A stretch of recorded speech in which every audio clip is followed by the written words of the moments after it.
জীবনানন্দের অতি চর্চিত দুটি লাইন, প্রেম ধীরে মুছে যায়, নক্ষত্রেরও একদিন মরে যেতে হয়। সেই দশাই যেন এখন হয়েছে যুক্তরাষ্ট্র ও ইসরায়েলের, যে দুই দেশকে দীর্ঘদিন ধরে সবচেয়ে ঘনিষ্ঠ মিত্র হিসেবে দেখা গেছে, হাতে হাত মিলিয়ে হামলা বিদ্বেষ ছড়াতে দেখা গেছে। তাদের মধ্যে কি এবার সত্যিই দূরত্ব তৈরি হচ্ছে?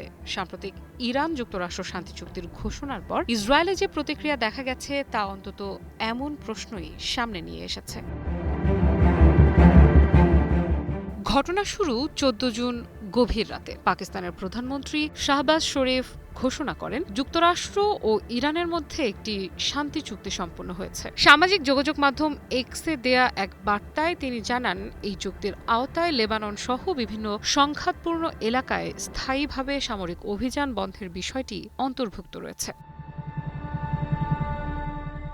এই ঘোষণার পরপরই আন্তর্জাতিক মহলে আলোচনা শুরু হয়। আরও বড় বিষয় হল, পরে যুক্তরাষ্ট্র ও ইরান দুই পক্ষই আলোচনার অগ্রগতির বিষয়টি নিশ্চিত করে। মার্কিন প্রেসিডেন্ট ডোনাল্ড ট্রাম্প বলেন চুক্তিটি প্রায় সম্পূর্ণ।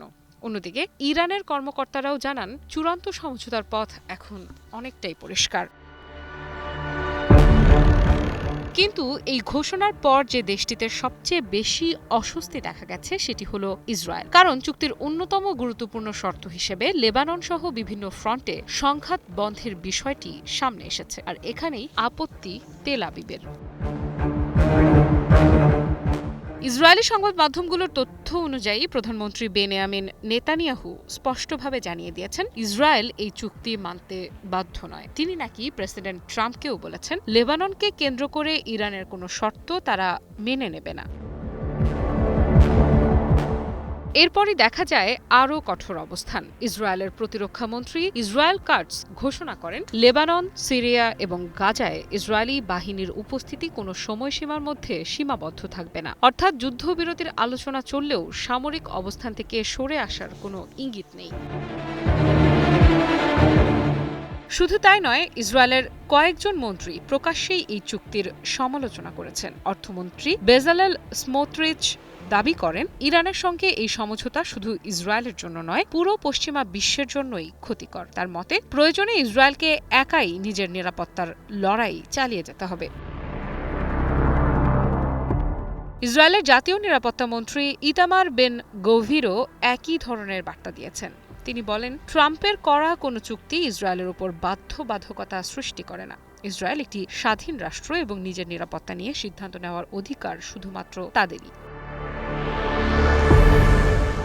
তবে সবচেয়ে আলোচিত প্রতিক্রিয়া এসেছে ইসরায়েলের ডানপন্থী মিডিয়া ও রাজনৈতিক শিবির থেকে। সেখানে অনেকেই ট্রাম্পের বিরুদ্ধে সরাসরি ক্ষোভ প্রকাশ করেছেন। কেউ কেউ অভিযোগ করেছেন যুক্তরাষ্ট্র ইসরায়েলকে একা ফেলে দিয়েছে, আবার কেউ কেউ ওয়াশিংটনের ভূমিকার সমালোচনা করে বিশ্বাসঘাতক আমেরিকা শব্দটিও ব্যবহার করেছেন।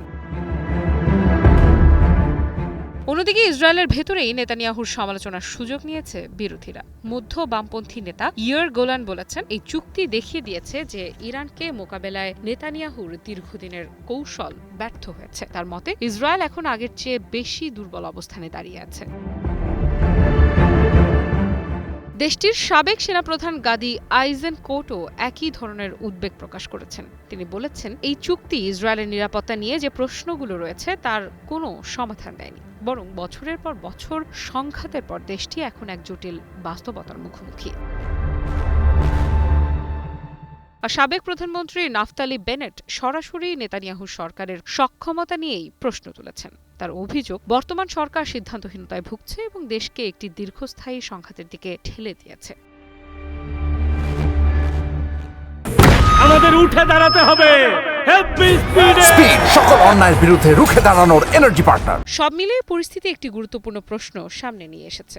যুক্তরাষ্ট্র ইসরায়েলের সম্পর্ক কি আগের মতো রয়েছে, নাকি পর্দার আড়ালে ধীরে ধীরে তৈরি হচ্ছে নতুন ফাটল? ট্রাম্প প্রশাসন কি মধ্যপ্রাচ্যে নতুন সমীকরণ খুঁজছে, আর সেই সমীকরণে ইসরায়েলের অবস্থান কি আগের মতোই অটুট, নাকি ইসরায়েলকে ফেলে যুক্তরাষ্ট্র বেছে নিচ্ছে মধ্যপ্রাচ্যের নায়ক ইরানকে?